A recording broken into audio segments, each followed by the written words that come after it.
সারা শহর জুড়ে আলোর ঝলকানি, কিন্তু আলো নেই শুধু এই অভিজাত 5 স্টার হোটেলে। সময় প্রায় 10 মিনিট পেরিয়ে, তবুও আলোর কোনো খোঁজ নেই। এরকম হওয়াটা যেন অস্বাভাবিক কিছু। রুমে থাকা মার্সেলও অবাক হলো, সঙ্গে বিরক্ত। এমনিতেই নিকোলাইয়ের হাতে মার খেয়ে শরীরে ব্যথাও বেশ বেড়েছে। বিরক্ত হয়ে নিজের মনে গজগজ করে উঠল। এই বড় হোটেলেও কি করে এই রকম পরিবেশ সৃষ্টি হয়? মার্সেলোর পাশের রুমেই থাকে মার্সেলোর পার্সোনাল বডিগার্ড, তাই সে নিশ্চিন্তেই এই রুমে থাকতে পারে। কিন্তু আজ এরকম পরিস্থিতিতে একটু ইতস্তত হলো। রিসেপশন থেকে জানিয়েছে তারা দুঃখিত, টেকনিক্যাল ইস্যুর কারণে এই পরিস্থিতি সৃষ্টি হয়েছে। এর মধ্যেই মার্সেলোর ফোন আসলো তার পার্সোনাল বডিগার্ডের। ভ্রু কুচকে কল রিসিভ করতেই ওপাশ থেকে ভারী সুরে বলে উঠল, sir, I think you are in travel. আমাকে আপনার কাছে আসতে দিন। কথাটা শুনতেই মার্সেলোর চোখ মুখ কুচকে গেল। তারপর গম্ভীর কণ্ঠে বলে উঠল, মানে কিসের travel? Sir, I think someone doing this internationally. সঙ্গে সঙ্গে মার্সেলোর চোখের মুখের রং বদলে গেল। তাদের মধ্যে আরও একটা দুটো কথা চলল, কিন্তু কিছু মুহূর্ত পর রুমের বাইরে থেকে শোনা গেল দরজা নক করার আওয়াজ। মার্সেলো ফোনের ফ্ল্যাশ লাইট জ্বালিয়ে সেদিকে গিয়ে দরজা খুলতেই ন্যানো সেকেন্ডের মধ্যে মার্সেলোর পুরো রুম ধোঁয়া ধোঁয়া হয়ে উঠল।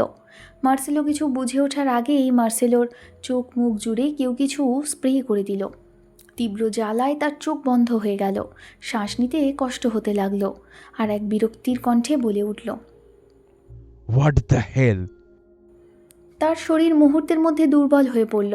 সঙ্গে সঙ্গে সে মার্বেলের মেঝেতে লুটিয়ে পড়ে, আর দরজার বাইরে পড়ে আছে তার পার্সোনাল বডিগার্ড।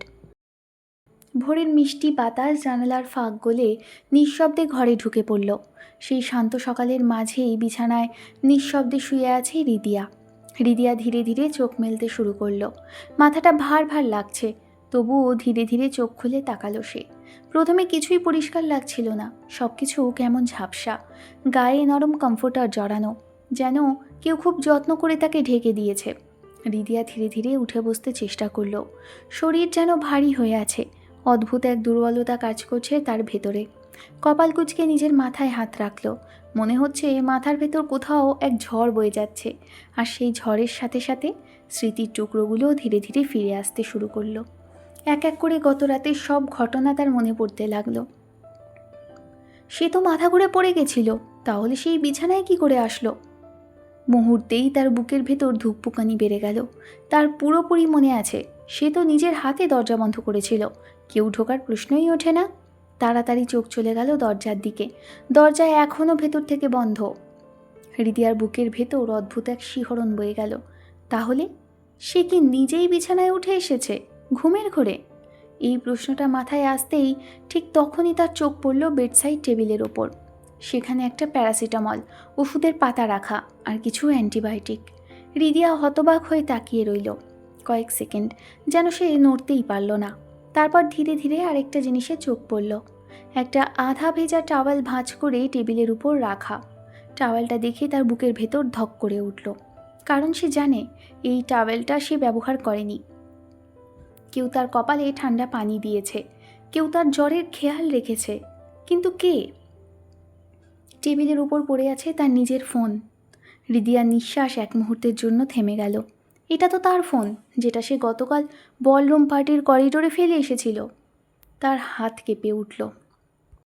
তাহলে কি রুমে কেউ এসেছিল? মার্সেলো? হয়তো মার্সেলো হবে। কিন্তু কথাটা মনে আসতেই আবার কেমন যেন অস্বস্তি হলো। মুহূর্তের মধ্যেই আবার নিজের মনে প্রশ্ন করে উঠল সে। সত্যি কি মার্সেলো নাকি অন্য কেউ? প্রশ্নটা যেন তার মনের ভেতর ঘুরপাক খেতে লাগলো। উত্তর নেই। রিদিয়া ধীরে ধীরে খানবাড়ির মেইন গেট পেরিয়ে ভেতরে ঢুকল। সদর দরজা ঠেলে ভেতরে ঢুকতেই সে থমকে গেল। চারদিকে অস্বাভাবিক নীরবতা। বাসায় শুধু জারিয়া আর আদনান সাহেবের থাকার কথা।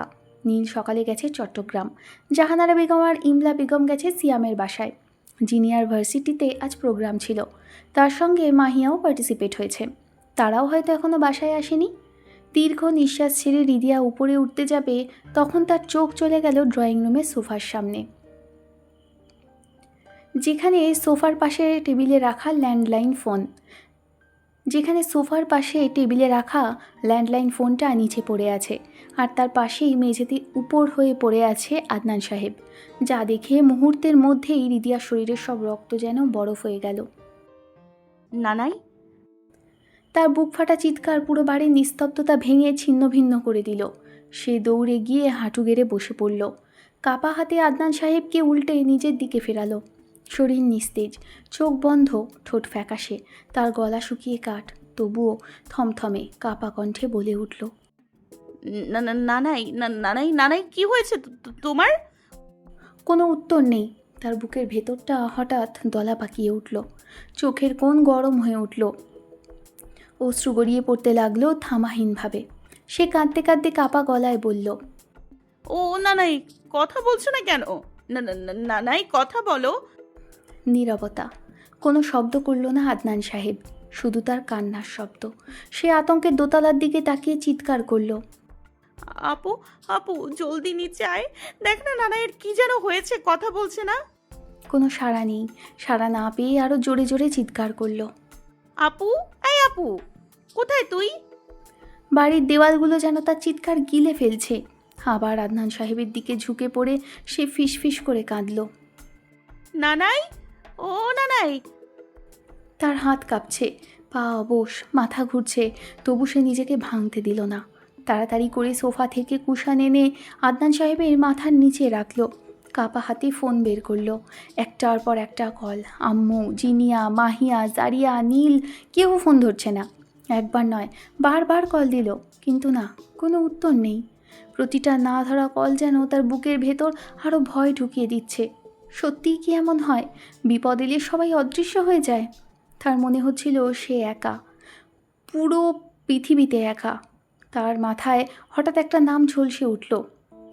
সে চোখ বড় করে বলল, হ্যাঁ মার্সেলো, হ্যাঁ মার্সেলো, মার্সেলো, ওকে ঠিক পাবো। আতঙ্কিত আঙুলে নম্বর ডায়াল করলো বারবার। রিং যাচ্ছে, কিন্তু কোনো সাড়া নেই। এবার তার ভেতরে রাগ, ভয়, অসহায়তা সব মিলিয়ে মিশে উন্মত্ত ঝড় হয়ে উঠল। শেষ পর্যন্ত আর কিছু না ভেবে ইমার্জেন্সি অ্যাম্বুলেন্সে কল করলো। অল্প সময়ের মধ্যেই সাইরেন বাজিয়ে অ্যাম্বুলেন্স এসে দাঁড়ালো খানবাড়ির সামনে। স্টাফরা দ্রুত ভেতরে ঢুকে আদনান সাহেবকে স্ট্রেচারে তুলল। রিদিয়া পাগলের মতো তার হাত চেপে ধরেছিল, যেন ছেড়ে দিলে মানুষটা হারিয়ে যাবে। অ্যাম্বুলেন্সের ভেতরেও আদনান সাহেবের পাশে বসে সে কান্না থামাতে পারল না। তার চোখের পানি ঝরছে অবিরাম। মাথার ভেতর একটাই দোয়া, আল্লাহ, আমার নানাইকে ঠিক রেখো। প্রায় 20-25 মিনিট পর হাসপাতালে যাওয়ার পর ইমার্জেন্সিতে নেওয়া হলো।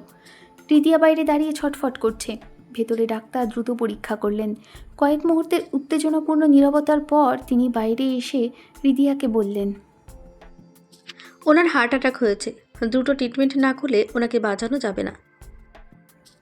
কথাটা কানে আসতেই রিদিয়ার বুক কেঁপে উঠল। কিন্তু তার পরের ঘটনাটা যেন আরও ভয়ঙ্কর। হাসপাতালের বড় ডাক্তার ধীর পায়ে করিডোর পেরিয়ে সামনে এলেন। মুখে গাম্ভীর্য, চোখে অসহায়তা।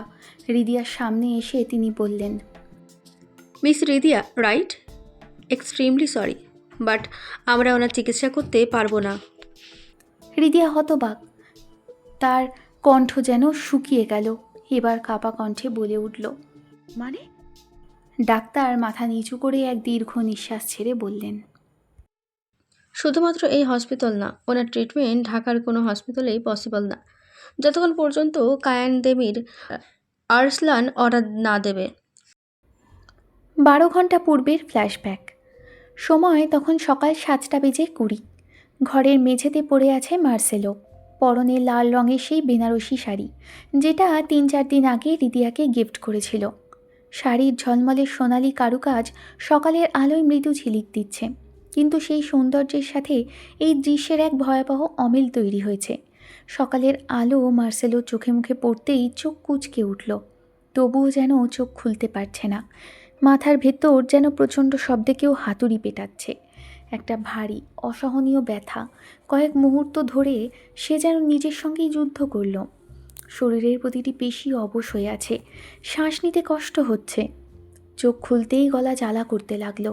সঙ্গে সঙ্গে সে কাশতে শুরু করলো। কাশির সঙ্গে নাক মুখ দিয়ে কিছুটা ধোঁয়া বেরিয়ে এলো।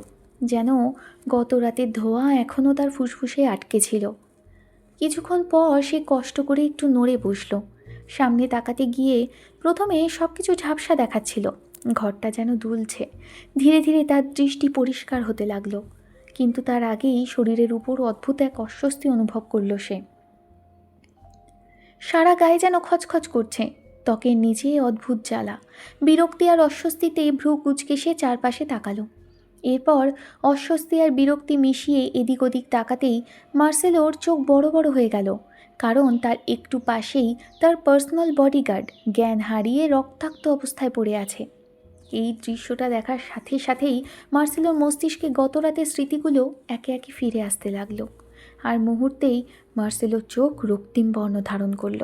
মুহূর্তেই সেই রাগ আগ্নেয়গিরির রূপে জমে উঠল যখন তার চোখ পড়ল নিজের শরীরের ওপর। এই শাড়ি তো সে রিদিয়াকে দিয়েছিল। এক ঝটকায় সে উঠে দাঁড়ালো, শাড়িটা রাগে টেনে ছিঁড়ে ফেলে দিল শরীর থেকে।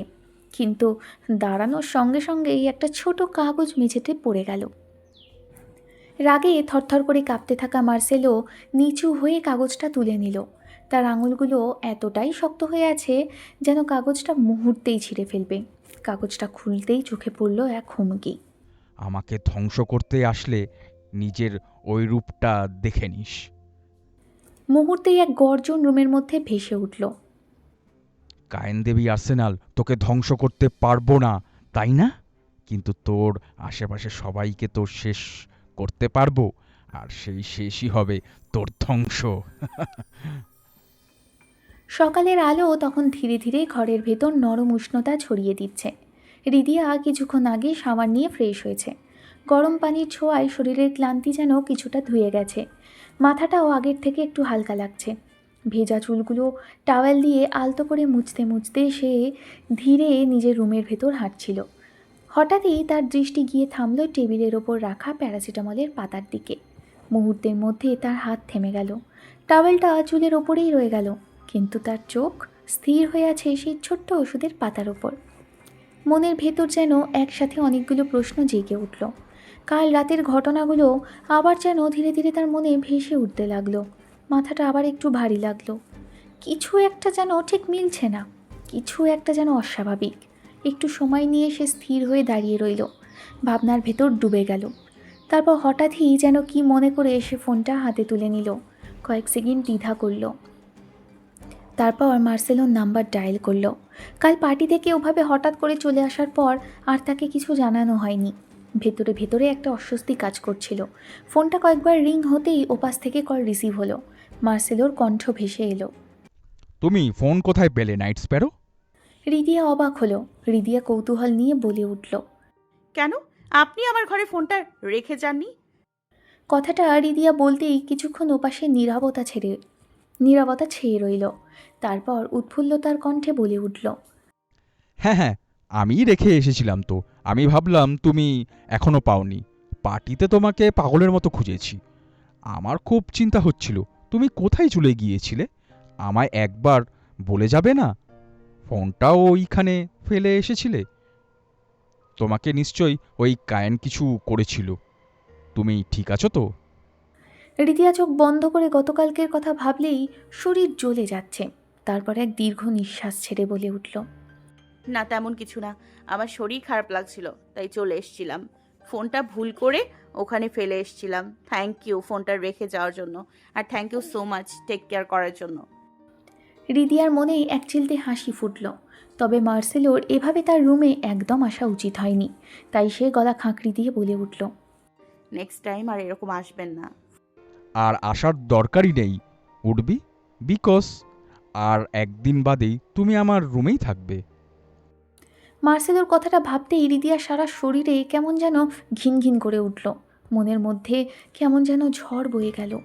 চোখ বন্ধ করে নিল, আর চোখ বন্ধ করতেই চোখের সামনে শুধু একটাই মাত্র মুখ ভেসে উঠল, যাকে সে এই মুহূর্তে সব থেকে বেশি ঘেন্না করে। গলা শিরা জেগে উঠল, বুক যেন ফেটে যাচ্ছে। সে কি সত্যি পারবে, নাকি আগুনের সঙ্গে লড়তে লড়তে নিজেই এক অজানা আগুনে নিজেকে ডুবিয়ে দেবে? এর মধ্যে মার্সেলোর কণ্ঠ আবার ভেসে আসলো ফোনের ওপাশ থেকে, নাইট স্প্যারো, তোমাকে আমি যেই তোমাদের ট্র্যাডিশনাল ড্রেসটা দিয়েছিলাম সেটা কেমন লেগেছে বললে না তো? হঠাৎ রিদিয়ার মাথায় টনক নড়ল। আরে, সে তো শাড়ির কথা ভুলেই গেছিল। তাও রিদিয়া মানবিকতার খাতিরে বলে উঠল। সুন্দর হয়েছে। মার্সেলো যেন একটু সাধারণভাবেই বলল। ওহ আচ্ছা। এরপরে মার্সেলো আবার বলে উঠল। আর আমার ইনলস হাউসের এখন সবাই কি করছে? নানা হয়তো টিভি দেখছে। আম্মু আর মামি শিয়াম ভাইয়াদের বাসায় যাচ্ছে। আম্মু আর মামি শিয়াম ভাইয়াদের বাসায় যাচ্ছে। আর আমার 2 আপুর ভার্সিটিতে প্রোগ্রাম আছে, সেখানেই গেছে। আর বড় আপু হয়তো নিজের রুমে। ও আচ্ছা। লিসেন নাইট স্প্যারো, আমাদের ওয়েডিংটা একটা ডিল। আমি জানি তুমি আমার দেওয়া কোনো কিছুই অ্যাকসেপ্ট করবে না। কালকেও যখন তোমাকে মেক ওভার করিয়েছিলাম তুমি অনেকবার রিফিউজ করেছো, কিন্তু মানুষের সামনে আমাকে হাজব্যান্ড ওয়াইফ হতে যাচ্ছি, তো আমার ওয়াইফ হিসাবে তোমাকে তো সেইভাবে নিজেকে প্রজেক্ট করতে হবে। কালকে তো আমাদের বাড়িতে মিথ্যে কথা বলে নিয়ে গিয়েছিলাম, কিন্তু আমি চাই সেটা আজ সত্যি হোক। না না, তা কিছুতেই সম্ভব না। আমি এগুলো একসেপ্ট করতে পারবো না। আমি জানি তুমি অনেক ডিগনিফাইড লেডি, কিন্তু প্লিজ এটা আমার একটা লাস্ট রিকোয়েস্ট ভেবে নাও। এরপর থেকে তুমি যা করবে তাই হবে। এরপরেও মার্সেলো অনেকবার রিদিয়াকে জোর করার পর রিদিয়া এক দীর্ঘ নিঃশ্বাস ছেড়ে বলে উঠল। ওকে ঠিক আছে, কিন্তু ওগুলো আমি শুধুমাত্র আপনার সম্মানের জন্য পরবো। It's enough for me. আচ্ছা, আমি গাড়ি আর ড্রাইভার পাঠিয়ে দেব। আমি একটু বিজি, বুঝতেই পারছো। Please, sorry please. রিদিয়া সম্মতি দিয়ে আবারও এক গভীর নিঃশ্বাস ছাড়ল। এরপর আরও 2-1টা কথা বলে ফোন কেটে দিল। ফোন রেখে রিদিয়া এবার তাড়াতাড়ি কাবার্ডের পেছনে গেল। শাড়িটা সেখানেই আছে দেখে রিদিয়া যেন শান্তি পেল। না, তার বাড়ির লোকের কারো চোখে পড়েনি। শাড়ির প্যাকেটটা টেনে বার করে নিল। শাড়িটার দিকে চোখ পড়তেই একটু অবাক হলো। বিড়বিড় করে বলে উঠল। এ কি, শাড়িটা অন্যরকম লাগছে কেন আজ? একটু ভালো করে দেখে ভ্রু উঁচু করে বলে উঠল। তাহলে হয়তো ওই দিন তাড়াতাড়ির জন্য ভুল দেখেছি। কিছুক্ষণ চুপচাপ তাকিয়ে থাকার পর আবার ধীরে শাড়িটা কাবার্ডের পেছনে রেখে দিল। তুই শিওর ওরা আজ র্যাম্প ওয়াক করবে? আইদিন নিচু অথচ তীক্ষ্ণ কণ্ঠে প্রশ্নটা করল এমিরকে। ভার্সিটির বিশাল গেটের ঠিক বাইরে দাঁড়িয়ে আছে তারা দুজন। এক মুহূর্তও দেরি না করে সে গটগট করে ভার্সিটির ভেতরে ঢুকে পড়ল। পেছন পেছন এমিরও প্রবেশ করল। তারা ভেতরে ঢুকতেই আশেপাশে দাঁড়িয়ে থাকা ছাত্রছাত্রীরা কৌতূহলী দৃষ্টিতে তাকাতে শুরু করলো। এমিরের পরনে ঢোলা ট্রাউজার আর স্যান্ডো গেঞ্জি। তার গঠন, চেহারা আর বিদেশি অবয়ব সব মিলিয়ে তাকে খুব সহজেই আলাদা করে চোখে পড়ে। ছাত্রীরা ফিসফিস করছে, ছেলেরা কৌতূহলী চোখে দেখছে, কিন্তু এমির আর আইদিনের কারো দিকেই নজর নেই।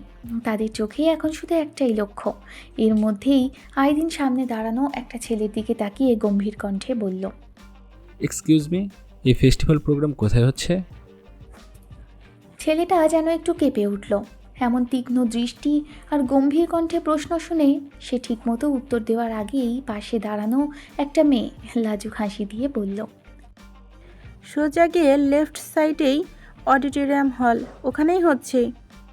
আইদিন এক মুহূর্তও দাঁড়ালো না, আর না তো সেদিকে ঘুরে তাকালো। সেই মেয়েটি এমিরকে গায়ে পড়া ভেবে বলে উঠল। আপনি কোন ঠিকানা চান জিজ্ঞেস করতে পারেন। এমির একবার পা থেকে মাথা পর্যন্ত মেয়েটাকে দেখে বিদ্রুপ মাখা হাসি দিয়ে বলে উঠল। নো নিড সিস্টার, আমার ওয়াইফ ওয়েট করছে অডিটোরিয়ামে। এই বলে এমিরও চলে গেল। মেয়েটি হাঁ করে তাকিয়ে রইল। ভাবা যায়, যারা মেয়ে দেখলেই ছুকছুক করতো এক সময়, তারা আজ তাদের ব্যক্তিগত রমণীর জন্য কোনো মেয়ের দিকে গুরুত্বই দিল না। এদিকে অডিটোরিয়ামের ভেতরে তখন সম্পূর্ণ ভিন্ন এক পরিবেশ। মঞ্চের সামনে আলো ঝলমল করছে, স্পটলাইটের আলোতে পুরো হল ঝিকমিক করছে। পেছনে ব্যাক স্টেজে দাঁড়িয়ে আছে বলিউড স্টাইলে শাড়ি পরে 2 রমণী, জিনিয়া আর মাহিয়া। জিনিয়ার পরনে ব্ল্যাক শাড়ি আর মাহিয়ার পরনে নীল শাড়ি, আর তাদের সঙ্গে ম্যাচিং কুর্তা পাজামায় দাঁড়িয়ে আছে 2জন জুনিয়র ছেলে। এই ছেলে 2জন হলো আজকে র্যাম্প ওয়াক পার্টনার, জিনিয়া আর মাহিয়ার। তাদের পাশে আরও অনেকে রয়েছে, সবাই জোড়ায় জোড়ায় দাঁড়িয়ে আছে। ভেতরে অডিটোরিয়াম হলে গান বাজছে। মিউজিকের তালে একের পর এক প্রতিযোগী র্যাম্পে উঠছে। জিনিয়া টেনশনে ঘামছে। মাহিয়া স্বাভাবিকভাবেই দাঁড়িয়ে আছে। মাহিয়া জিনিয়ার এই ছটফটানি দেখে বলে উঠল, আরে এত ছটফট করছিস কেন? রিল্যাক্স হ, দেখবি সব ঠিক হবে। জিনিয়া এদিক ওদিক করতে করতে কোমরে হাত দিয়ে বলে উঠল। আরে আপু, কত কন্টেস্ট্যান্ট দেখতে পাচ্ছ? পাশ থেকে জিনিয়ার প্রতিযোগী পার্টনার একটু হেসে বলে উঠল। জিনিয়া চোখ ঘুরিয়ে জবাব দিল, তুই ঠিকঠাক ওয়ার্কটা করিস ভাই, তা না হলে একদম হাটে হারিকেন জ্বলবে। মাহিয়া এদের কথা শুনে মুচকি মুচকি হাসছে। তখন মাহিয়ার প্রতিযোগী পার্টনার বলে উঠল। এদের এই কথোপকথনের মাঝেই খুঁজতে খুঁজতে ব্যাকস্টেজের কাছে এসে দাঁড়ালো। এরপর তাদের চোখ দুই রমণীর দিকে যেতেই চোখ বড় বড় হয়ে গেল, মুখ হাঁ হয়ে গেল, যেন তারা ওখানেই স্তব্ধ হয়ে দাঁড়িয়ে নিল। কিছুক্ষণ ওভাবে তাকিয়ে থাকার পর গলার ঢোক গিলে নিল, কিন্তু ব্যাঘাত ঘটল তখন যখন ওই ছেলে দুটোর সঙ্গে হাসাহাসি করতে দেখল। আইদিনের চোল শক্ত হয়ে উঠেছে, হাত মুঠো করে নিল, হিংস্র চোখে ওদের দিকে তাকিয়ে আছে। মনে হচ্ছে ওই ছেলে দুটোর মুখ এক্ষুনি ভেঙে দেবে। এদিকে এমিরের চেহারাও রক্তিম হয়ে উঠেছে। এমির দাঁতে দাঁত পিষে বলে উঠল, এই বাস্টার দুটো ম্যাচিং ড্রেস পরে পরিদের পাশে কি করছে? দেখো দেখো, কি হেসে হেসে কথা বলছে। আর যখন আমার সঙ্গে কথা বলতে আসে মুখে যেন বিটার গার্ড নিয়ে আসে। এমিরের কথায় আইদিন ওদের দিকে তাকিয়েই বলে উঠল, যাই করুক না কেন, আমি আর এক মুহূর্ত সহ্য করব না। আমায় দেখলে মুখ বাঁকানো, আর এদিকে সব দাঁত বেরিয়ে যাচ্ছে যেন টুথপেস্টের অ্যাড দিচ্ছে। ওরা ওদের দিকে পা বাড়াতেই যাবে, তখনই জিনিয়া, মাহিয়া আর জুনিয়া ছেলে দুটোর নাম ডাকা হলো স্টেজ থেকে। ওদের নাম কানে আসতেই জিনিয়া উঠে গেল ওর পার্টনারের সঙ্গে, আর মাহিয়া উঠে গেল নিজের পার্টনারের সঙ্গে। এই দেখে আইদিন আর এমিরের মাথায় যেন পাঁচ পড়ল। চোখগুলো আরও বিস্ময় নিয়ে সেদিকে তাকিয়ে আছে। এমির একটু উচ্চস্বরেই বলে উঠল। What the? এমিরের কণ্ঠ শুনে ব্যাকস্টেজে সবাই তাকিয়ে পড়ল, কিন্তু ওরা পরোয়া করলো না কোনো কিছুর। দ্রুত পা বাড়িয়ে উঠে গেল স্টেজে। সামনের প্রফেসর, লেকচারার, অডিয়েন্স, জাজরা সবাই হাঁ করে তাকিয়ে রইল। জিনিয়া আর মাহিয়া ওনাদের মুখভাগ থেকে অবাক হলো, কারণ তারা তো জানে না পিছনে ঠিক কী হচ্ছে। কেউ কিছু বোঝার আগে স্টেজ ওপেন আপের কার্টেন ছিঁড়ে পেছন থেকে এমি জিনিয়াকে আর আইদিন মাহিয়াকে জড়িয়ে নিল। এরপর নিজেদের কাঁধে তুলে নিল। মাহিয়া আর জিনিয়া শুধু অনুভব করলো চোখে অন্ধকার দেখছে, আর তারা হওয়ায় উঠে গেল। পাশের জুনিয়র দুজন হাঁ করে রইল। এরপর একজন বলে উঠল, কিন্তু আইদিন কোনো জবাব দিল না, কিন্তু এমন এক দৃষ্টি ছুড়ল যেন এখন আর একটা প্রশ্ন করলে এখানেই শেষ হয়ে যাবে। শোরগোল পড়ে গেল অডিটোরিয়াম হলে। মুহূর্তেই পরিস্থিতি সামলানোর জন্য সেখানে পৌঁছালো সেই 6 জন বডিগার্ড। এমিরা আগে থেকেই জানতো পরিস্থিতি বিগড়াবে, তাই আগে থেকেই সমস্ত কিছুর ব্যবস্থা করে রেখেছে। এদিকে জিনিয়া আর মাহিয়া না কথা বলতে পারছে আর না তো কিছু দেখতে পাচ্ছে, শুধু দুইজনের গোঙানির শব্দ পাওয়া যাচ্ছে। কিন্তু এমিরা আর আইদিন দুজনেই কোনো পাত্তা দিল না। অডিটোরিয়াম হল থেকে বেরোতেই আবার ভার্সিটির প্রায় সব ছেলে মেয়ের তাদের দিকে। দুজনেই কোনো ভাবভঙ্গি না দেখিয়েই কঠিন মুখ করে তাদের রমণীদের কাঁধে তুলে চলে যেতে লাগলো ভরা ভার্সিটির মাঝে। এমির গিয়ে দাঁড়ালো নিজের গাড়ির সামনে। জিনিয়াকে নিয়ে ড্রাইভার সিটের পাশের সিটে ধপ করে বসালো, দরজা লক করে দিল, আর এমির গিয়ে বসলো ড্রাইভিং সিটে। পেছনে বসলো আইদিন আর মাহিয়া। সঙ্গে সঙ্গে মাহিয়া ছাড়া পেতে নিজেকে মুক্ত করলো সেই কার্টেন থেকে। এরপর হাঁপাতে হাঁপাতে নিঃশ্বাস নিয়ে নিল। সেই মুহূর্তে ডান দিকে চোখ পড়তেই মাহিয়া চোখ মুখ কুঁচকে বিরক্তি স্বরে বলে উঠল, আপনি এখানে কি করছেন? আর আপনার সাহস? মাহিয়া কথা সম্পূর্ণ করতে পারল না। তার আগেই আজ আইদিন রাগান্বিত চোখে মুখ ভার করে গম্ভীর কণ্ঠে বলে উঠল, আর একটা কথা বললে এখানেই মুখ বন্ধ করে দেবো, বলে দিচ্ছি। এদের এই কথাবার্তার মাঝেই জিনিয়া নিজেকে মুক্ত করতে করতে চিৎকার করে বলে উঠল, মাহি আপু, আমি ওই রাধুনি আঙ্কেলের গলা পেলাম মনে হলো। আমাদের কি কিডন্যাপ করে নিয়ে যাচ্ছে? কোথাও কি বেঁচে দেবে? কথাটা শুনে এমিরের কঠিন মুখের ভাব একটু নরম হলো। এরপর ঠোঁটের কোণে একটু হাসি টেনে নিজেই জিনিয়াকে ছাড়িয়ে দিতে শুরু করলো। জিনিয়ার মুখ বাইরে আসতেই ভারী নিঃশ্বাস ছাড়তে এলোমেলো চুল ঠিক করে দিয়ে এমির চোখে পড়তেই গর্জে বলে উঠল, বেয়াদবের বাচ্চা, তুই করেছিস? আমার সব কিছু তুই ভেস্তে দিয়েছিস। তোকে তো আজকে। এই বলে জিনিয়া নিজেকে ভালোভাবে কার্টেনের মধ্যে থেকে ছাড়িয়ে এমিরের উপর আক্রমণ করবে তার আগেই এমির জিনিয়ার হাত ধরে তাতে দাঁত পিষে বলে উঠল, টিকটিকির বাচ্চা, আজ যদি একটুও তেরামি করেছো, কসম এখান থেকে আছাড় দিয়ে ফেলে দেবো। জিনিয়ার রাগে ভ্রু কুঁচকে গেল, দাঁতে দাঁত পিষে বলে উঠল। তবে রে, কিন্তু তখনই এমির গাড়ি স্টার্ট দিল। মাহিয়া আইদিনের বকা খেয়ে আজ একদম চুপ করে গেছে। এমির গাড়ি স্টার্ট দিয়েছে দেখে মাহিয়া তাড়াতাড়ি দরজা খুলতে চাইল বাইরে যাওয়ার জন্য, কিন্তু দরজা খুলল না। যা দেখে আইদিন বাঁকা হাসি দিয়ে বলে উঠল। Don't waste your energy. এদিকে জিনিয়ার দরজার নব ধরে টানতে লাগলো, কিন্তু খুলছে না। যা দেখে চোখ বড় বড় করে বলে উঠল। বেয়াদব, দরজা খোল। কিন্তু এমির কোনো কথাই যেন কানে ঠোকালো না। গাড়ি স্পিডে নিয়ে বেরিয়ে গেল ভার্সিটির সামনে দিয়ে। যা দেখে জিনিয়া এমিরকে খামচাতে শুরু করলো। এমির ড্রাইভ করছে, তাই একটু বিরক্ত হয়েই বলে উঠল। টিকটিকির বাচ্চা, নিজের সিট বেল্ট বেঁধে পড়ে নাও, এসব না করে। আমি ড্রাইভ করছি, অ্যাক্সিডেন্ট করব। এই গাড়িতে বসার থেকে মরে যাওয়া ভালো। জিনিয়ার কথা শেষ হতেই পেছন থেকে আইদিন মাহিয়ার দিকে একবার তাকিয়ে জিনিয়ার উদ্দেশ্যে বলে উঠল। সিট বেল্ট না পড়লে ট্রাফিক পুলিশরা তোমায় আর এমিরকে জেলে নিয়ে যাবে, আর তোমাদেরকে একসঙ্গেই থাকতে হবে জেলের ভিতর। এবার ভেবে দেখো, শান্তভাবে বসবে নাকি স্টুপিডিটি করবে, অ্যাজ ইউর উইশ। কথাটা শুনতেই জিনিয়ার চোখ বড় বড় হয়ে গেল। গাড়িটা চলতে শুরু করেছে। কিছু দূর যাওয়ার পর জিনিয়া গাড়ির মধ্যে দাপাদাপি শুরু করলো, আর মাহিয়া থমথমে গলায় একটু নাক ফুলিয়েই বলে উঠল। কোথায় নিয়ে যাচ্ছেন? নামান আমাদের। আইদিন বাঁকা হেসে বলল। Don't know. এমির নিজেই জানে না তারা কোথায় যাচ্ছে, শুধু জানে আজকে তার জিনিয়ার সঙ্গে কথা বলতেই হবে। বেয়াদবির একটা লিমিট থাকে, সবসময় লিমিট ক্রস করে। 10-15 মিনিট পর শহরের রাস্তা পার করে একটু নিরিবিলি এলাকা দেখে গাড়ি মোড় নিল। যা দেখে জিনিয়া এমিরের মাথার চুল টেনে বলে উঠল। কোথায় নিয়ে যাচ্ছিস আমাদের? নামা আগে। এমিরের চোখ মুখ কুঁচকে গেল, আর এই কারণে ব্রেক সামলাতে না পেরে এমিরের গাড়িটা গিয়ে লাগলো একটা গাছের সঙ্গে। তখন সেই অবস্থায় জিনিয়া পড়ল এমিরের উপর, আর আইদিন পড়ল মাহিয়ার ওপর। নীরবতার মাঝখানে একটি বড় সোফায় গা এলিয়ে বসে আছে কায়ান। তার চোখে স্পষ্ট একরাশ প্রশ্নের ছায়া, যেন মাথার ভেতর অনেকগুলো সমীকরণ ঘুরপাক খাচ্ছে। কিন্তু প্রতিটা প্রশ্নের উত্তর এখনও স্পষ্ট নয়। সামনের টেবিলের খোলা অবস্থায় রাখা ল্যাপটপ। কায়ান এক হাত কপালের ওপর রেখে আজ স্বভঙ্গিতে বসে আছে, অন্য হাতে ধরা জ্বলন্ত চুরুট। একজন স্টাফ ভেতরে ঢুকে সম্মান দিয়ে বলল।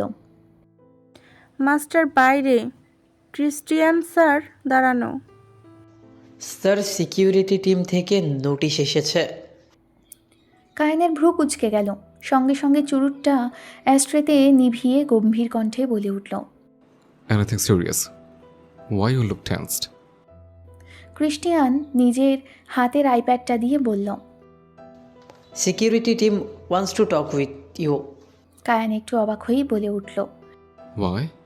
এর মধ্যে ইস্তানবুলের সাইবার সিকিউরিটির হেডকোয়ার্টার থেকে ক্রিস্টিয়ানের ফোনে ফোন আসলো। সেটা দেখতেই ক্রিস্টিয়ান কায়ানকে বলে উঠল। স্যার, সাইবার সিকিউরিটির হেডকোয়ার্টার থেকে কল এসেছে। কায়ান ইশারায় বলল ফোনটা নিতে। ফোন হাতে নেওয়ার পর কায়ান হ্যালো বলতেই ওপাশ থেকে সিকিউরিটি টিমের লিডার একটু উদ্বিগ্ন কণ্ঠেই বলে উঠল। বিগ বস, কোনো একটা খান ইন্ডাস্ট্রিজের সার্ভার হ্যাক হয়েছে এবং লগ অনুযায়ী অ্যাট্যাকটা এসেছে আর্সলান গ্রুপের আইপি থেকে। কথাগুলো শোনা মাত্রই কায়ানের মুখে কোনো বিস্ময় নেই, বরং তার ঠোঁটের কোণে ধীরে ধীরে একটুখানি ঠান্ডা হাসি ফুটে উঠল।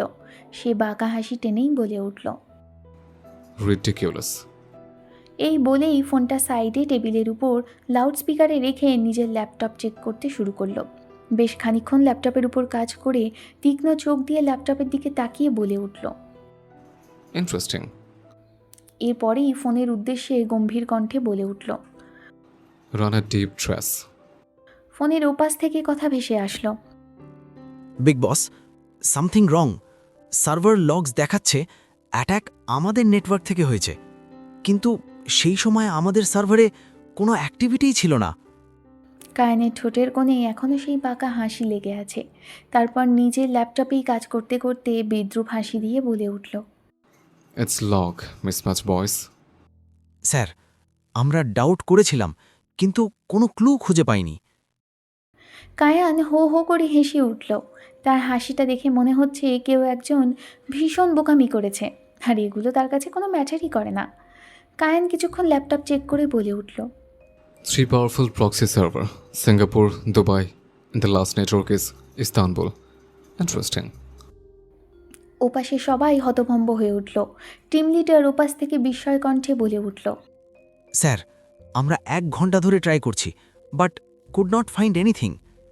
না পেরে আপনাকে কল করতে বাধ্য হয়েছি। কায়ান ল্যাপটপে কাজ করতে করতে গম্ভীর কণ্ঠে বলে উঠল, Shut up. আমি ডেটা সেন্ড করছি। Find out who is the owner. এরপর কিছুক্ষণ পর ওপাশ থেকে বলে উঠল, স্যার, নেটওয়ার্কটা একটা শেল কোম্পানির সাথে সংযুক্ত, আর কিছুদিন আগেই সেই কোম্পানিটা গোপনে একটা হিডেন গ্রুপ থেকে ফান্ডিং পেয়ে। কায়ানের কানে কথাটা আসতেই কায়ান ল্যাপটপ চেক করে বিদ্রূপ হাসি নিয়েই বলে উঠল। It's Romani Group. এর মধ্যেই কায়ান ক্রিস্টিয়ানকে বলে উঠল। মিস্টার আরিয়ান খান নীলকে এই মুহূর্তে কলে কানেক্ট করো। কায়ানের কথা শেষ হতেই ক্রিস্টিয়ান কথা মতো নীলকে কলে কানেক্ট করল। নীলের ফোন রিসিভ হতেই কায়ান ফোনটা ক্রিস্টিয়ানের হাত থেকে নিয়ে বলে উঠল, লিসেন, কোনো এক্সট্রা কথা বলবে না, জাস্ট আমি কিছু জানতে চাই সেটাই বলবে। নীলের জবাব শোনা গেল না, কিন্তু তাদের মধ্যে বেশ কিছুক্ষণ কথা চলল। কথা বলা শেষ হলে কায়ান পুরো ঘটনাটা বুঝে গেলেও বাইরে থেকে একদম শান্ত রইল, যেন কিছুই হয়নি। এরপর সে নিজের সাইবার সিকিউরিটি টিমকে নির্দেশ দিল আসল হ্যাকারদের প্রতিটা নেটওয়ার্ক রুট, প্রক্সি সার্ভারদের ক্রাশ করতে। কিন্তু পুরো ট্রেসিং অপারেশনটা এতটাই নিঃশব্দে করা হচ্ছিল যে যারা এই সাইবার আক্রমণ চালিয়েছে তারা টেরও পেল না। তাদের প্রতিটা ডিজিটাল পদচিহ্ন ইতিমধ্যেই কায়ানের নজরে ধরা পড়েছে। এরপর কায়ান এক দীর্ঘ নিঃশ্বাস ছেড়ে ল্যাপটপে শেষ আরেকটা গোপন কাজ চালিয়ে গেল, যা গোপনই রয়ে গেল। কায়ান এক যুদ্ধ জয়ের হাসি দিয়ে বলে উঠল, মার্কো রোমানি, তুমি আমায় ভাসাতে এসেছিলে, কিন্তু এ জালে তুমি নিজে আমার হাতে আসল তাসটা ধরিয়ে দিলে। বিকেলের সময় জারিয়া রুমের মধ্যে পায়চারি করেই যাচ্ছে। মনের মধ্যে চলছে এক ঝড়, ভীষণ ঝড়। সে কি করবে? সময় যত বাড়ছে তার ছটফটানি ততই বাড়ছে। কি করবে সে এখন? বারবার ঘড়ির দিকে তাকাচ্ছে। নিকোলাই তাকে সন্ধ্যা 6টায় টাইম দিয়েছিল। কালকে রাত থেকে এই পর্যন্ত 1 মিনিট নিশ্চিন্তে বসতে পারিনি। 6টা বাজতে আর 45 মিনিট বাকি। জারিয়া করুণ দৃষ্টিতেই উপরের দিকে তাকিয়ে অসহায় কণ্ঠে বলে উঠল, ও আল্লাহ, এ আমি কোন পরীক্ষায় ঠেলে দিল? পুরো ঘরে জেন ঘড়ির কাঁটার শব্দ যেন প্রতিফলিত হচ্ছে। এক একটা ঘড়ির কাঁটার শব্দ জিনিয়ার হৃদয়ের ধুকপোকানি বাড়িয়ে তুলছে। নিঃশ্বাস ভারী হচ্ছে, শরীর থেকে ঘাম ঝরছে। তার পক্ষে অসম্ভব হয়ে গেল আর 1 সেকেন্ড অপেক্ষা করা। কিছুক্ষণ পর আবার ঘড়ির দিকে তাকিয়ে বুক কেঁপে উঠল। 5:30 বেজে গেছে। তাড়াতাড়ি বিছানা থেকে চুড়িদারের ওড়নাটা নিয়ে দৌড়ে ঘর থেকে বেরিয়ে গেল। সিঁড়ি দিয়ে নিচে নামতেই পা যেন গতিবেগ বদলে নিল। গতিবেগ বদলানোর কারণ সোফাতেই বসে আছে আদনান সাহেব। আদনান সাহেব জারিয়াকে দেখা মাত্রই একটু হেসে বলে উঠল, কোথাও যাচ্ছ দিদিভাই? কথাটা শোনা মাত্রই জারিয়ার বুক কেঁপে উঠল। তারপর অনেক সাহস জুগিয়ে বলে উঠল, না নাই, আমার কিছু জিনিস কেনার ছিল। ও আচ্ছা, ঠিক আছে, যাও, সাবধানে যেও। আদনান সাহেব এই বলতেই জারিয়ার এক মুহূর্ত দাঁড়ালো না, বেরিয়ে গেল সদর দরজা দিয়ে। জারিয়া চলে যেতেই নিজের পাশে টেবিলে রাখা ল্যান্ডফোনটার দিকে তাকিয়ে বলে উঠল, এই মন্টু, ঘটকটা বড্ড বেয়াদব না ফোন ধরে, না তো কোনো খবর আছে? এর কিছু মুহূর্ত পর সদর দরজার কলিং বেলটা বাজতেই আদনান সাহেব ওনার লাঠিটা নিয়ে উঠে দাঁড়ালো, কারণ বাসায় কেউ নেই। জাহানারা বেগম ইমলা বেগম গেছে সিয়ামদের বাসায়। জিনিয়া আর মাহিয়া ভার্সিটি, আর রিদিয়াকে মার্সেলো ড্রাইভার নিয়ে গেছে গয়নার দোকানে। গয়নার কথা যেহেতু গতকাল বলেছিল, তাই আজ শাড়ি কেনার কথা বলে পাঠিয়েছে মার্সেলো। আর জারিয়া কিছু মুহূর্ত আগে বেরিয়ে গেল, তাই আদনান সাহেব নিজেই সদর দরজার দিকে পা বাড়িয়ে দরজাটা খুলে দিল। দরজা খুলে দিতেই আদনান সাহেবের মুখে হাসি ফুটে উঠল। গোধূলির বিকেল পার হতেই মেঘের ঠান্ডা বাতাস মাথায় নিয়ে এরপর প্রায় ঘণ্টাখানেক পর রিধিয়া বাসায় ফিরল। আর বাসায় ফিরে দেখল আদনান সাহেব মেঝেতে অদ্ভুতভাবে পড়ে আছে। 12 ঘন্টা ফ্ল্যাশব্যাক ওভার। হাসপাতালের করিডোর জুড়ে তখন এক অদ্ভুত ভারী পরিবেশ, চারিদিকে ব্যস্ততার ছায়া, কিন্তু সেই ব্যস্ত হাসপাতালের মাঝেও যেন হঠাৎ এক অদ্ভুত চাপা উত্তেজনা ছড়িয়ে পড়েছে। করিডোরের মাঝখানে স্থির হয়ে দাঁড়িয়ে আছে রিদিয়া। তার চোখ বড় বড় হয়ে আছে, যেন কিছুতেই বিশ্বাস করতে পারছে না ঠিক এখন কি শুনল। মুখের সমস্ত রং উধাও হয়ে গেছে, ঠোঁট কাঁপছে, বুকটা দ্রুত উঠানামা করছে। তার সামনে দাঁড়িয়ে থাকা ডাক্তারদের মুখগুলোও অস্বস্তিতে কঠিন হয়ে আছে, কেউ সরাসরি তার চোখের দিকে তাকাতে পারছে না। সবাই যেন জানে পরিস্থিতি কতটা ভয়াবহ, কিন্তু কেউ মুখ খুলতে চাইছে না। কিছু দূরে ইমার্জেন্সি রুমের কাচের দরজা আধখোলা, ভেতরে কয়েকজন নার্স তড়িঘড়ি করে কিছু প্রস্তুতি নিচ্ছে, আবার কেউ মনিটরের দিকে তাকিয়ে আছে। কিন্তু সেই ব্যস্ততার মাঝেও যেন একটা অদ্ভুত থমথমে ভাব, যেন সবাই অপেক্ষা করছে কোনো অদৃশ্য নির্দেশের জন্য। রিদিয়ার হাত দুটো ধীরে ধীরে কাঁপতে শুরু করলো, তার আঙুলগুলো শক্ত হয়ে আছে, যেন নিজের অজান্তেই মুঠো করে ফেলেছে। মাথার ভেতর বারবার ঘুরছে একটাই কথা, ঢাকার কোনো হাসপাতালে ট্রিটমেন্ট পসিবল না। শীতে সন্ধ্যার ঠান্ডা বাতাস হাসপাতালের কাঁচের দরজা পেরিয়ে ভেতরে ঢুকতে পারছে না, তবুও রিদিয়ার শরীর কাঁপছে, নিঃশ্বাস নিতে কষ্ট হচ্ছে। মনে হচ্ছে এই পৃথিবীটা হঠাৎ করেই তার জন্য সংকীর্ণ হয়ে গেছে। রিদিয়া ডাক্তারের দিকে তাকালো, তার চোখ দুটো লাল হয়ে উঠেছে, ভেতরে জমে থাকা অসহায়তা আর ক্ষোভ মিলে মিশে যেন আগুন হয়ে জ্বলছে।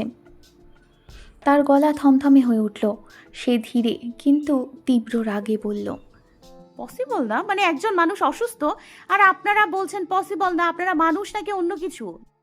সামনে দাঁড়িয়ে থাকা ডাক্তার নিরুপায় কণ্ঠে বলে উঠল, সরি মিস, বাট সত্যি আমাদের হাতে এই মুহূর্তে কোনো অপশন নেই। আমরা ওনার চিকিৎসা করতে পারবো না। একমাত্র কানেটমিন আসলাম যদি পারমিশন দেয় তবে অনুর ট্রিটমেন্ট হবে, না হলে ওনাকে আমরা ট্রিটমেন্ট করতে পারবো না। কথাগুলো শুনতেই যেন রিদিয়ার পায়ের তলা থেকে মাটি সরে গেল।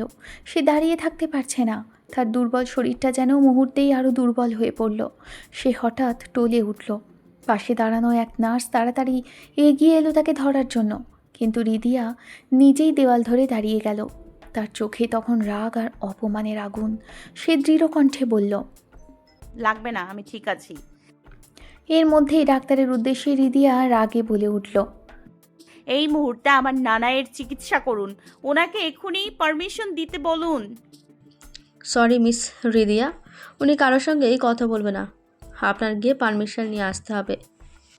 কথাটা শোনা মাত্র যেন রিদিয়ার রাগ চরচর করে বেড়ে উঠল। এরপর চিৎকার করে বলে উঠল, কি? সে যেন বিশ্বাসই করতে পারছে না।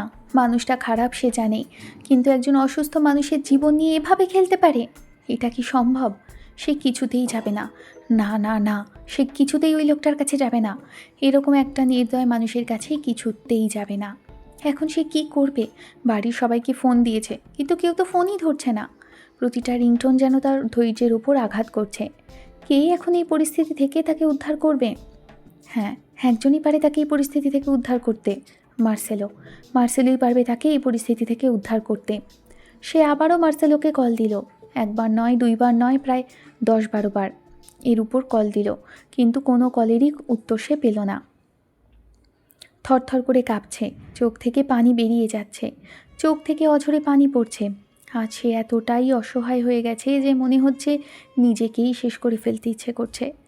কিন্তু সেই চিন্তাটাও তাকে শান্তি দিচ্ছে না, কারণ ইমার্জেন্সি রুমের ভেতরে তার নানাই বিনা চিকিৎসায় শুয়ে আছেন। সময় যেন ধীরে ধীরে তার হাত থেকে ফসকে যাচ্ছে। রিদিয়া দেয়ালে হেলান দিয়ে বসে পড়ল। সে কাঁদছে, নিঃশব্দে, অসহায়ভাবে। হঠাৎই তার মনে পড়ল গতকাল কায়ান একটা কথা বলেছিল, তার ঠান্ডা চোখে তাকিয়ে বলেছিল 24 ঘন্টার মধ্যে দেখিয়ে দেবে সে কী করতে পারে। তার পরিবারের ক্ষতি করবে, তার ক্ষতি করবে। মুহূর্তের মধ্যে যেন সব কিছু পরিষ্কার হয়ে গেল। রিদিয়ার চোখের পানি থেমে গেল, তার চোখে ধীরে ধীরে জমে উঠল এক ভয়ঙ্কর কঠোরতা। তার বুকের ভেতরে প্রশ্নগুলো বারবার ধাক্কা মারছে। তার মানে এই লোকটা সত্যিই করে দেখালো, আর এত বড় ক্ষতি করলো? অশ্রু ঝরা চোখে নিজেকে শান্ত করে কঠিন হয়ে বলে উঠল, আজ আপনাকে আমি শেষ করে দিব, আমার নানায়ের যদি কিছু হয়। এই বলে রিদিয়া আর কোনো দিক না ভেবে সোজা হসপিটাল থেকে বেরিয়ে গেল। তার বুকে তখন এক অদম্য ঝড় চলছে। অন্যদিকে সন্ধ্যা রাতের আলোয় সেই উচ্চ অট্টালিকার কায়ানের পার্সোনাল জিম হাউসে দাঁড়িয়ে আছে, কিন্তু সেই কাঁচ ঘেরা জিম রুমের ভেতরে যেন অন্য এক যুদ্ধ চলছে। কায়ান নিজের সমস্ত রাগ, ক্ষোভ আর অদৃশ্য কোনো যন্ত্রণাকে একসাথে ঢেলে দিচ্ছে সামনে ঝুলে থাকা পাঞ্চিং ব্যাগের উপর। একটির পর একটি পাঞ্চ, প্রতিটা আঘাত এত শক্ত যে ভারী ব্যাগটাও দুলে উঠছে। আর জিম রুমে প্রতিধ্বনিত হচ্ছে শুধু তার ভারী শ্বাস আর পাঞ্চিংয়ের শব্দ মিলিয়ে এক অদ্ভুত তীব্রতা তৈরি করেছে। পাশের ছোট টেবিলটা এলোমেলোভাবে রাখা আছে এক বোতল দামি মদ, কাচের গ্লাস আর আধ খাওয়া কোনো মাদক দ্রব্য। টেবিলের উপর ছড়িয়ে আছে কয়েকটা সাদা কাগজ। কায়ানের পরনে শুধু ঢোলা কালো ট্রাউজার, চুল থেকে পানি চিবুক বেয়ে গড়িয়ে পড়ছে। উন্মুক্ত ট্যাটু আঁকানো শরীর জুড়ে ঘাম ঝরছে। ঘামের এক একটি বিন্দু যেন তার শরীরের এক একটা জ্বালা। তার এই পার্সোনাল জিম রুমে শুধুই প্রতিফলিত হচ্ছে তার ভারী নিঃশ্বাস আর পাঞ্চিংয়ের শব্দ। এর মধ্যেই জিমের দরজাটা এক ভয়ঙ্কর শব্দে খুলে গেল। সেদিকে তাকাতেই কায়ান থেমে গেল। তার বুক ওঠানামা করছে, ভারী শ্বাস জিম রুমের দেওয়ালে প্রতিধ্বনিত হচ্ছে, আর কায়ানের মুখে বাঁকা হাসি ফুটে উঠল, কারণ তার সামনে রুদ্ররূপ ধারণ করে দাঁড়িয়ে রয়েছে রিদিয়া। রিদিয়ার ভয়ঙ্কর রাগ যেন চোখে মুখে লেগে রয়েছে, চোখ দিয়ে যেন আগুন ছড়িয়ে দিচ্ছে। কায়ান হাতের গ্লোভস দুটো খুলতে খুলতে সেদিকে তাকিয়ে বিদ্রুপের হাসি দিয়ে বলে উঠল, oho, see who is coming. Kayan ভেজা শরীরে পা বাড়ালো, শরীরের অ্যাবসগুলো দৃশ্যমান। রিদিয়া যেন তেড়ে আসার মতো কায়ানের দিকে এগিয়ে আসলো। কায়ানের সামনে দাঁড়াতেই রিদিয়া ভয়ঙ্কর কণ্ঠে বলে উঠল, খুব মজা পান না এগুলো করে? মানুষের জীবন আপনার কাছে খেলার গুটির মতো, তাই না? আর কতটা ক্ষতি আপনি আমার করবেন? কোনো জবাব দিল না কায়ান। তার নীলাভ চোখ স্থির হয়ে আছে রিদিয়ার মুখে, যেন সে রাগ, কান্না আর যন্ত্রণায় ভরা সেই মুখটাকে পড়ে নিতে চাইছে। রিদিয়ার চোখে তখন পানি জমে উঠেছে, অশ্রু গড়িয়ে পড়ছে গাল বেয়ে, কিন্তু সেই অশ্রু দুর্বলতার নয়, বরং অসহায় ক্রোধের। তার কণ্ঠ আরও কঠিন হয়ে উঠল। সে কাঁপা কিন্তু ভয়ঙ্কর দৃঢ় গলায় বলে উঠল, এই মুহূর্তে আপনি পারমিশন দেবেন আমার নানার ট্রিটমেন্টের জন্য, জাস্ট এই মুহূর্তে। আর আমার নানার যদি কোনো কিছু হয় আপনাকে শেষ করে দিব। কায়ানের বিদ্রুপ মাখা বাঁকা হাসি যেন মুখে আরও ছড়িয়ে পড়ল। এরপর পিছনে ঘুরে সেই ছোট টেবিল থেকে পেপারগুলো উঠিয়ে রিদিয়ার সামনে এসে দাঁড়ালো। তার চোখে তখনও সেই অদ্ভুত শান্ত অথচ ভয়ঙ্কর আত্মবিশ্বাস। রিদিয়ার দিকে এগিয়ে এক অস্বাভাবিক কণ্ঠে এক দীর্ঘ নিঃশ্বাস ছেড়ে বলে উঠল, আমি গতকালকের কন্ট্রাক্ট পেপারের সঙ্গে আরও 2টো পেপার অ্যাড করেছি, যেগুলো হয়তো বা তোমার ফেভারের। পেপারগুলো সাইন করে দাও, আমি তোমার নানায়ের ট্রিটমেন্টের পারমিশন দিয়ে দিচ্ছি।